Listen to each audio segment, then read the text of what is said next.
ميلادي أشرقت نفسي بنور من فؤادي حينما رددت يا رب العباد وانت በአንድ የዜና ዘገባ ላይ እንዲህ የሚል አረፍተ ነገር አለ። የሳውዲ አረቢያ የውጭ ጉዳይ ሚኒስትር ወደ ኢትዮጵያ ማቅናታቸው ተነገረ። በቃ ይሄው ነው። ይሄንን ስታዩት በጣም የተለመደ ምናልባትም ብዙ ትኩረት የማይስብ ዲፕሎማሲያዊ ዜና ይመስላል። ነገር ግን ዛሬ እኛ የምናደርገው ከዚች አንድ መስመር ጀርባ የተደበቀውን የጂኦፖለቲካዊ መልእክት እንደ መርማዮች መፍታት ነው። እያንዳንዱ ቃል ለምን እንደተመረጠ እንመረምራለን። በጣም ትክክለኛ አካሄድ ነው። ምክንያቱም ያው ይህ ጉብኝት የሚካሄደው እንዶ ሜዳ ላይ አይደለም። በቀይ ባህር አካባቢ የጸጥታ ሁኔታው ወሳኝ በሆነበት፣ ኢትዮጵያ ደግሞ ከውስጣዊ ግጭት በኋላ ኢኮኖሚያን ለማረጋጋት አዲስ ሀገሮች በምትፈልግበት ወቅት ነው። ሳውዲ አረቢያም በበኩሏ በቪዥን 2030 እቅዷ ተጽዕኖዋን ከነዳጅ አልፋ ለማስፋት እየጣረች ነው። ስለዚህ እዚህ ዜና ውስጥ የተመረጡት ቃላት ይህንን ሁሉ ተሳቢ ያደረጉ ናቸው። በዲፕሎማሲ ምንም ነገር በአጋጣሚ አይባልም። ልክ ነው። እንግዲያውስ መጀመሪያውን ፍንጭ እንመልከት። ዜናው የውይይቱ ዓላማ በአስተዳደር እና በውጭ ጉዳይ ግንኙነት ላይ ያተኮረ ነው ይላል። ይሄ በጣም ሰፊና ግልጽ ያልሆነ አገላለጽ ነው አይደል? ማንኛውም ነገር እዚህ ውስጥ ሊገባ ይችላል። አዎ ልክ ነው። በዲፕሎማሲ ቋንቋ ሁሉንም ነገር መሸፈኛ የምንለው አይነት ሐረግ ነው። ነገር ግን ከዚህ አጠቃላይ ሐረግ በመቀጠል የተጠቀሰው የተለየ ቃል ነው ቁልፉም። ዜናው የጉብኝቱ ዓላማ በአገሮቻቸው መካከል የሚገኙ የግንኙነት እድሎችን ማዘን እንደሆነ ይጠቅሳል። እዚህ ጋር ነው ነገሩ ትኩረት የሚሆነው፣ ማዘመን። እኔ ይሄ ቃል ሲነሳ መጀመሪያ ያለው ላይ ያመጣው ጊዜው ያለፈበትን የንግድ ስምምነት ማደስ ምናምን መስሎኝ ነበረ። ግን ከዛ የጠለቀ አንድምታ ያለው ይመስላል አደል? ዝም ብለው ግንኙነቱን ማጠናከር ሊሉ ይችሉ ነበር። በትክክል በጣም ጥሩ ነጥብ ነው። ማጠናከር ማለት ያለውን ነገር ይበልጥ ጠንካራ ማድረግ ነው። ማዘመን ግን የተለየ ነው። ያለው ነገር በቂ አይደለም ወይም ከአዲሱ ዘመን ጋር አይሄድም የሚል መልእክት አለው። የድሮን የአሰራር ሞዴል የመቀየር ንቁ ጥረትን ነው የሚያመለክተው። ልክ አንድን የድሮ ኮምፒውተር ሶፍትዌር አፕዴት እንደማድረግ ማለት ነው። የነበረው ነገር ይሰራል፣ ግን ለአዲሱ ስራ አይሆንም። እሺ፣ ታዲያ ይሄ ማዘመን በተጨባጭ ምን ማለት ሊሆን ይችላል? ምን አይነት ለውጥ ነው የሚፈለገው? እዚህ ላይ ነው ከቀደሙ የጂኦፖለቲካዊ ሁኔታ ጋር የምናገናኘው። የሳውዲ እና የኢትዮጵያ ግንኙነት ለረጅም ጊዜ በሁለት ዋና ዋና ነገሮች ላይ ነው ያተኮረው። ኢትዮጵያውያን ሰራተኞች እና የነዳጅ ሽያጭ። ይሄ የድሮ ሞዴል ነው። ማዘመን ማለት ከዚህ መውጣት ማለት ነው። ለምሳሌ ሳውዲ አረቢያ በቪዥን 2020 ከነዳጅ ውጪ ኢኮኖሚዋን ለማሳደግ እየጣረች ነው። ስለዚህ ይህ ማዘመን በኢትዮጵያ ግዙፍ የግብርና አቅም ላይ በተለይ በምግብ ዋስትና ዘርፍ ኢንቨስት ለማድረግ ማቀዷን ሊያመለክት ይችላል። አዎ፣ ይህም ለሳውዲ የራሷን የምግብ ፍላጎት ከማሟላት አንጻር በጣም ስትራቴጂክ ነው በእርግጠኝነት። ከዛም አልፎ በኢትዮጵያ የታዳሽ ኃይል በተለይ የውሃ እና የፀሐይ ኃይል ዘርፎች ላይ መዋዕለ ንዋይ ማፍሰስ ሊሆን ይችላል። በማዕድን ዘርፍ ላይ አዲስ አጋርነት መፍጠርም ሌላው ነው። ስለዚህ ማዘመን የሚለው ቃል ግንኙነቱን ከቀላል የንግድ ስምምነት ወደ ዘመናዊ ኢንቨስትመንት አጋርነት የመቀየር ግዙፍ እቅድን በዝሱ የሚጠቁም ቃል ነው። በጣም የሚገርም ነው። ይህ ማዘመን የሚለው ቃል ብቻውን ትልቅ ሀሳብ ይዟል። ነገር ግን ምንጩ እዚህ ላይ አያቆምም። የሁለቱን ሀገራት ሚና የገለጸበት መንገድ ላይ ስንመጣ ደግሞ ሌላ መስልን አያለን። አዎ፣ ይህ ደግሞ ሌላኛውን የምንፈታው ኮድ ነው። እሺ፣ እዚህ ጋር ነው ነገሩ ይበልጥ ውስብስብ የሚሆነው። ምንጩ ስለ ሳውዲ አረቢያ ሲናገር ከፍተኛ የፖለቲካ ተግባርና የኢኮኖሚ ስምምነት ላይ ያለው ተጽዕኖ ይታያል ይላል። ቃሉ ተጽዕኖ ነው።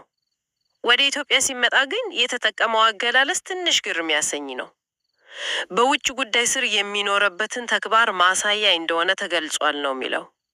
ይሄ በዲፕሎማሲ ቋንቋ እናንተ ገንዘብና የፖለቲካ ክብደት አላችሁ፣ እኛ ደግሞ በአፍሪካ መድረክ ላይ ያለን ሚናና ተሰሚነት አለን የሚል ድብቅ መልእክት ነው። በጣም ጥሩ አድርገሽ ነው የገለጽሽው። ፍጹም ትክክል ነው። እዚህ ላይ ቃላቱ የተመረጡት የኃይል አይነታቸውን ለመለየት ነው።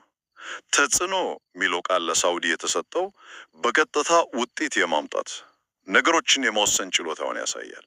የሳውዲ ኃይል የሚታይ የሚጨበጥ እና በዶላር የሚቆጠር ነው። ኢትዮጵያ ሚና የተገለጸበት መንገድ ግን ተግባር ማሳያ ይላል። ይሄ ኢትዮጵያ የፖለቲካ ክብደቷ የሚመነጨው በኢኮኖሚ ሳይሆን በዲፕሎማሲያዊ እንቅስቃሴ ሆነው ለማለት ነው።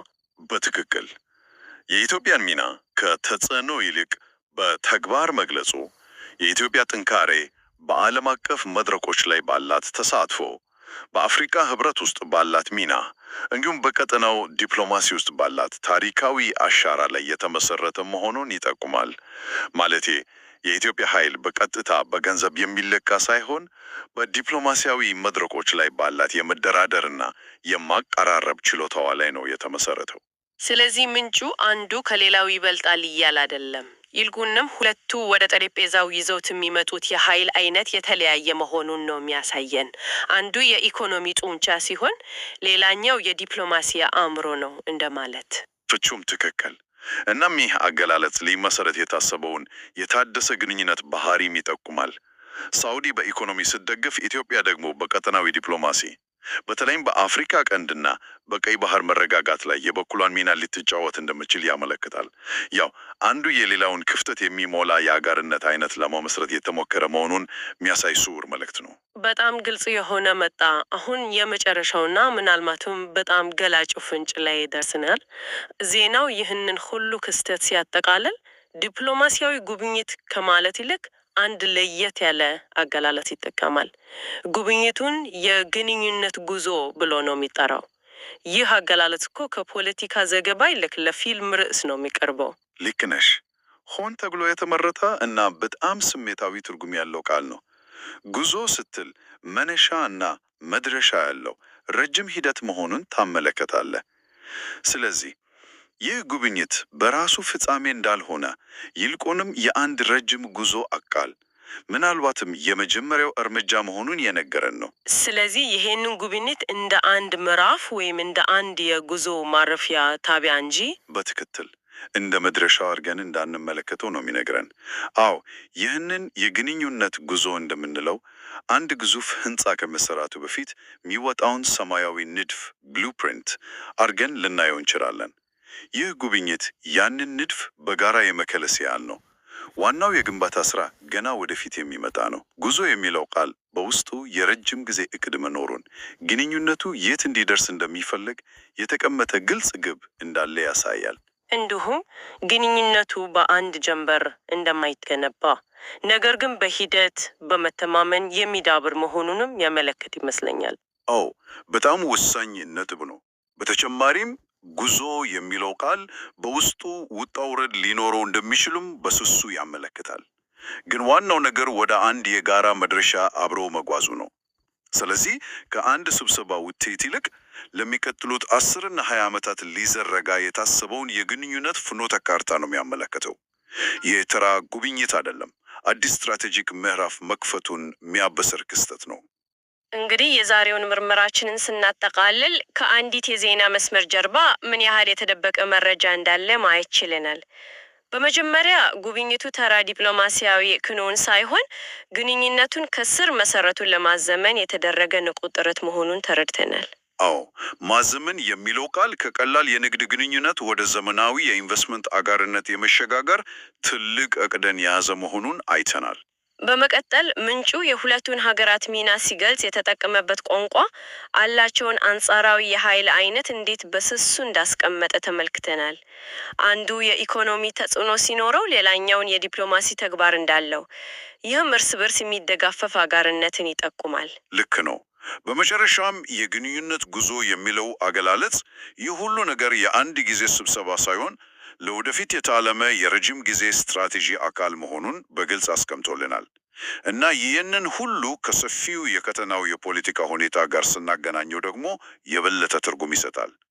ያው በአፍሪካ ቀንድና በመካከለኛው ምስራቅ አለው የጂኦፖለቲካዊ መልክዓ ምድር በየጊዜው የተቀየረ ነው። ሀገራት የድሮ አገርነታቸውንም እየገምገሙ ነው። በአዲስ የትብብር መስኮችን ደግሞ በንቃት እየፈለጉ ነው ማለት ነው። ስለዚህ ይህ ክስተት ያንን ተለዋዋጭ ሁኔታ የሚያሳይ አንድ ቅጽበታዊ እይታ ነው ማለት እንችላለን። በእርግጠኝነት እናም ይሄ አንድ ወሳኝ ጥያቄ ያስነሳል። እስካሁን የተወያየንበት ነገር በሙሉ በዲፕሎማሲያዊ ቋንቋ ላይ ነው ያተኮረው። ምን እንደተከናወነ እና እንዴት እየተደረገ እንደሆነ ፍንጭ ይሰጠናል። ነገር ግን ያልተጠቀሰው እና ምናልባትም ከሁሉም በላይ አስፈላጊው ነገር ሁለቱም ሀገራት ከዚህ ከታደሰ ግንኙነት ሊያገኙት የሚፈልጉት የተለየ እና ያልተነገረ ጥቅም ምን እንደሆነ ነው። በጣም ጥሩ ነጥብ ነው። እኛ ቃላቱን ፈተናል፣ ነገር ግን ከቃላቱ ጀርባ ያለው ትክክለኛ ግብ አልተገለጸም። ስለዚህ የቀጠናውን የራሳቸውን ኢኮኖሚያዊ እና ፖለቲካዊ ፍላጎት ከግምት ውስጥ በማስገባት እነዚያ ያልተገለጹ ግቦች ምን ሊሆኑ ይችላሉ? ይህ ለአድማጭ የምንተወው የመጨረሻው እንቆቅልሽ ነው።